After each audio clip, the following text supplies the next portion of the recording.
পোড়া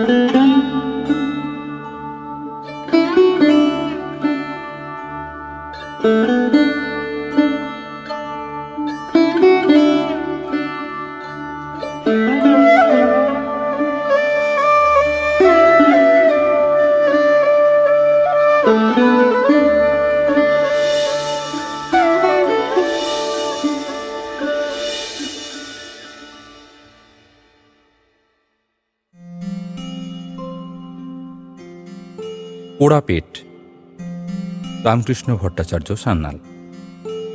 পাঠে অমিত কিরণ বন্দ্যোপাধ্যায়। অবিভক্ত ভারতের সাহিত্য যদি ঠিকঠাক বোঝার চেষ্টা করি, তাহলে একটা গুরুত্বপূর্ণ ব্যাপার আমরা লক্ষ্য করব। অন্যান্য প্রদেশের তুলনায় বাংলায় খাওয়ার রকম ও ধরন বৈচিত্র্যে ভরা। বাংলা সাহিত্যের গোড়া থেকেই আমরা বিচিত্র সব খাদ্যবস্তুর উল্লেখ পাই। এগুলো কিন্তু অন্য কোনো অঞ্চলের সাহিত্যে পাওয়া যায় না। এই নানা রকম বৈচিত্র্য সবচেয়ে বেশি পাই মিষ্টান্নে। বাংলায় মিষ্টান্ন মানে যেসব খাবারের মূল উপাদান গুড় এবং চিনি। এই চিনি কিন্তু আমাদের পরিচিত সাদা চিনি নয়, এটা একটু লালচে, আর একে কাশির চিনি বলা হয়। পুরীতে সাদা চিনির মিষ্টান্ন ভোগে দেওয়া হয় না, এটা আগেই বলেছি। সংস্কৃত ভাষায় মিষ্ট বলতে মধুরও বোঝায় এবং সাথে আমিষ দ্রব্যও বোঝায়। যেসব খাদ্যবস্তু খেতে মধুর, সেগুলোও কিন্তু মধুর, তাই মিষ্ট। মিষ্ট বলতে আবার সিক্ত বা ভেজা বোঝায়, তাই প্রিয় মাছের ঝোল বা মাংসকেও মিষ্ট বলা যায়। বৈদিক যুগ থেকেই দুধ এবং তার থেকে তৈরি ক্ষীর, দই, ঘি, মাখন সর্বশ্রেষ্ঠ খাবার ছিল, তাই এগুলোকে পবিত্র মনে করে দেবতাদেরও নিবেদন করা হতো। এই দুধের ব্যবহারে বাংলার মানুষ কিন্তু সবাইকে পেছনে ফেলে রেসের ঘোড়ার মতো ডার্বি জিতে নিয়েছে। ছানা আবিষ্কারের জন্য বাঙালি এই কৃতিত্বের দাবিদার। ক্ষীর, দই, ঘি, মাখন কাঁচা দুধের স্বাভাবিক পরিণাম, কৃত্রিম অথবা স্বাভাবিক, কিন্তু কোনোভাবেই দুধের বিকৃতি নয়। ছানা ফোটানো দুধের কৃত্রিম বিকৃতি। বাঙালি যত্ন নিয়ে অন্য জিনিস দিয়ে দুধকে ছিন্ন ভিন্ন করে জলীয় বস্তু আর সার বস্তু আলাদা করেছে। এভাবে ছিন্ন ভিন্ন করার জন্য নাম হয়েছিল ছেনা, এখন ছানা নামে পরিচিত। সংস্কৃত ভাষায় ছানার কোনো উল্লেখ নেই, অন্য ভাষাতেও ছিল না, তাই অজ্ঞাত বলে পূজায় একে নিবেদন করার বিধান নেই। বুঝুন ব্যাপার, জানি না বলে খেতে পারবো না। ওনাদের অজ্ঞতা আমাদের মাথা ব্যথার কারণ, তাই বলে তো বাঙালি থেমে থাকবে না। দুটো শ্রেণী তৈরি হলো। প্রথম শ্রেণীতে পড়ল একটা মাত্র উপাদানের মিষ্টান্ন, গুড় বা চিনির নাড়ু আর চাকতি। গুড়ের চাকতি হল নবাত পাটালি আর ফেনি বাতাসা। চিনির চাকতি হল বীরখণ্ডী, চিনির নাড়ু ওলা, ওলের মতো দেখতে বলে। দ্বিতীয় শ্রেণীতে পড়ে দুটো উপাদানে তৈরি মিষ্টান্ন, যেমন গুড় আর নারকোল কোড়া মিশিয়ে নারকোল নাড়ু, চিনি আর নারকোল মিলিয়ে নারকোল পুলি আর নারকোল ছাপা, নকশা করো বলে এই নাম। ক্ষীর আর চিনি মিশিয়ে তৈরি হলো ক্ষীরের নাড়ু, ছানা চিনি মিলিয়ে হলো মন্ডা বা সন্দেশ, এবং অবশ্যই রসগোল্লা। শহর কলকাতা এবং ঢাকার ময়রাদের হাতেই মন্ডার অনেক রকমফের তৈরি হয়েছে। এসব রকমফের হয় পাকের তারতম্য অনুযায়ী, কড়া পাক, নরম পাক, কাঁচা গোল্লা, জল ভরা, রাতাবি অর্থাৎ সাধারণ, এসব বিভিন্ন কেতা কানুন। সবচেয়ে বড় আবিষ্কার অবশ্য রসগোল্লা। এখানে এসে একটু ধাক্কা খেতে হয়। ওড়িশার নামকরা ইতিহাসবিদ যে পাড়ি তাঁর পুরুষোত্তম তত্ত্ব ও নবকলেবর বইতে বলেছেন, ওড়িশার পুরীতে এই রসগোল্লা আদিতে ক্ষীরমোহন নাম দিয়ে জগন্নাথ দেবকে রথযাত্রায় শীতলভোগ দেওয়া হতো। পরে কটক জেলার সালেপুরের বিকলানন্দ কর এই মিষ্টির নাম দেন রসগুল্লা। রসগুল্লা মানে হলো রসের গোলা। মূলত লক্ষ্মী দেবীকে এই মিষ্টি শীতলভোগ দেওয়া হতো। The rasgulla is more than 600 years old. It is as old as the Rath Yatra in Puri. পাড়ি তার বইতে এই কথাই লিখেছেন। আরও একজন ইতিহাসবিদ S.C. মহাপাত্র বলেছেন, This practice of offering Rasgulla to Lakshmi dates back at least 300 years. The Rathayatra, which started more than 6 centuries ago, has not changed with times. And until today, Rasgulla is the only sweet offered to Mahalakshmi, Jagannath's consort, to appease her when the deities return home. তাহলে এই রসগোল্লা বাংলা এলো কি করে? বলা হয় নদে জেলার নবদ্বীপের চৈতন্যদেব পুরীতে এই রসগোল্লা খেয়ে মোহিত হয়ে গেছিলেন। মুখে মুখে ছড়িয়ে পড়ল মহাপ্রভুর এই মিষ্টির প্রতি দুর্বলতার কথা। শান্তিপুর ফুলিয়ার হারাধন ময়রা চলে গেলেন পুরীতে। মোটামুটি সেটা 1864 সাল, বাংলার নবজাগরণের সময়। মূলত রাজা রামমোহন রায়ের সময় এই নবজাগরণের শুরু, এবং এর শেষ ধরা হয় কবিগুরু রবীন্দ্রনাথ ঠাকুরের সময়ে। যদিও এর পরেও বহু জ্ঞানীগুণী মানুষ এই সৃজনশীলতা ও শিক্ষা দীক্ষার জোয়ারের ধারক ও বাহক হিসেবে পরিচিত হয়েছেন। আরাধন ময়রার রথ দেখা আর কলা বেচা একসঙ্গে শুরু হলো। সেখানে শিখে এলেন রসগোল্লা বানানোর প্রণালী, কিন্তু সেই পুরীর ক্ষীরমোহনের স্বাদ নাকি এলো না। নবীনচন্দ্র দাস বাগবাজারে দোকান খোলেন 1866 সালে। তিনি জেনেছিলেন আরাধন ময়রার এই চেষ্টার কথা, লেগে গেলেন তার মতো তৈরি করতে। কলম্বাস হয়ে গেলেন নবীন ময়রা।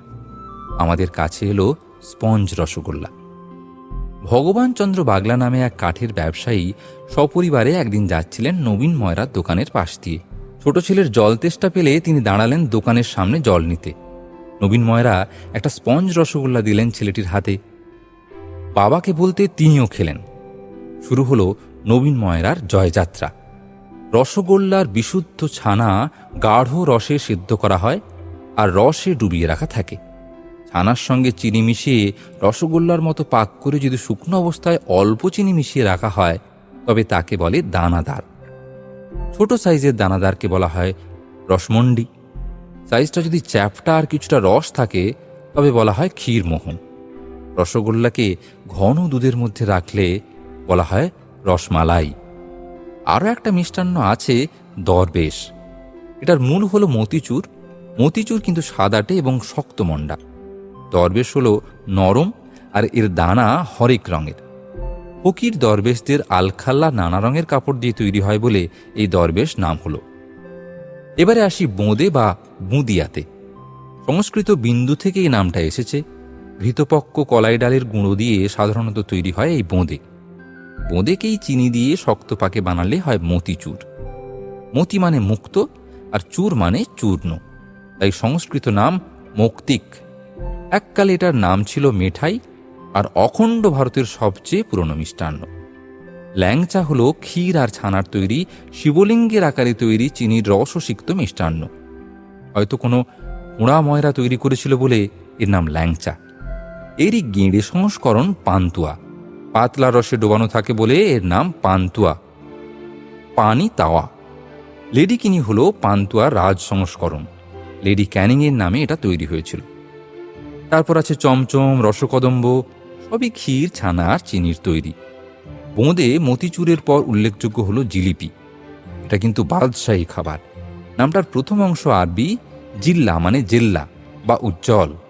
তারপর ঢুকেছে সংস্কৃত খারিক মানে চমৎকার খাদ্যবস্তু।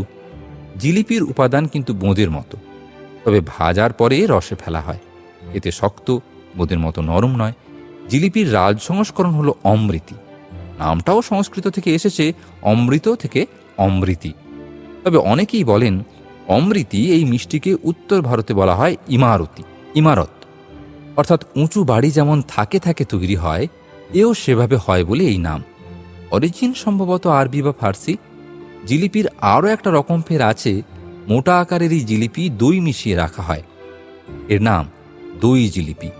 শোনা যায় এই দই জিলিপি খেতে এতই ভালো যে এক ডাক্তার গদ্যকার ইনসুলিন ইঞ্জেকশন নিতে নিতে জিলিপি রসিয়ে খেতেন। বাংলায় গম অজানা ছিল না, তবে ব্যবহার অল্পই ছিল। যবের ব্যবহার ছিল বেশি। যবের ছাতু এখনও বেশ জনপ্রিয়। বাদশাহী আমলে গম ভাঙিয়ে হতো আটা। এই সময় থেকেই বাংলায় আটার ব্যবহার চালু হয়। এখানে আটা আর ময়দার ভেতর পার্থক্য বলে রাখি। খোসা শুদ্ধ গম ভাঙালে সেটা আটা, আর খোসা ছাড়ানো গম ভাঙালে হয় ময়দা। ময়দার ব্যবহার শুরু হয় পর্তুগিজ আমলে, কারণ এরাই পাউরুটির প্রচলন করে এদেশে। প্রথম বাঙালিরা ময়দা ব্যবহার করত সেমুই পায়েসে। তারপর রুটি লুচিতের ব্যাপক ব্যবহার শুরু হয়। আবার শুরু হলো বাউনদের ফ্যাকড়া। জবনদের দেওয়া আটা ময়দা চলবে না। সমাধান অবশ্য করলেন বাউনরা নিজেই। গব্যঘৃততে উত্তম রূপে ভর্জিত হইলে গোধূম কম চূর্ণ দেবতাদের নিবেদন করিয়া ভক্ষণ করা যাইবে, কারণ গব্যঘৃত শুদ্ধ। আসলে ঘটনাটা হলো খাওয়ার ইচ্ছে খুব, ওদিকে জনসমক্ষে কিছু বলতে হবে, তো বিধানগুলো এইভাবেই এসেছে। ধরুন, কোনো নাম করা বিধানদারের কোনো নির্দিষ্ট খাবার খেতে ভালো লাগে না, বিধান চলে এলো ওই খাবার শাস্ত্রসম্মত নয়। কে আর দেখছে কোন শাস্ত্রে কি লেখা আছে? কেউ হয়তো মিনমিন করে বলল, কোন শাস্ত্র ঠাকুরমশাই? অমনি উত্তর আসবে, বেদ। এই বেদ এমন জটিল ব্যাপার, গ্রামের লোক আর ট্যাঁফু করবে না। এবারে সেই একই খাবার অন্য গ্রামের এক ঠাকুরমশাইয়ের খেতে ভালো লাগে, উনি আবার উল্টো বিধান দিলেন। লোকমুখে শুনে সেই অন্য ঠাকুরমশাই গেলেন এনার কাছে। তখন সমাধান হতো গব্যঘৃত, গব্যদুগ্ধ, গব্যদধির ফরমান দিয়ে। বড় লোকেরাও এইসব সমাজপতিদের হাতে রাখতেন। চালু কথায় এটা ছিল সমাজ। এই কলকাতার এক বড় লোক ছিলেন রামদুলাল সরকার। তিনি সৎ ছিলেন, সামান্য চাকরি করতেন 10 টাকা মাইনের।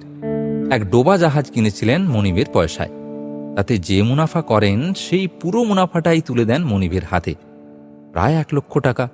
মনিব সেই টাকা ফিরিয়ে দিতেই তিনি বড় লোক হয়ে যান।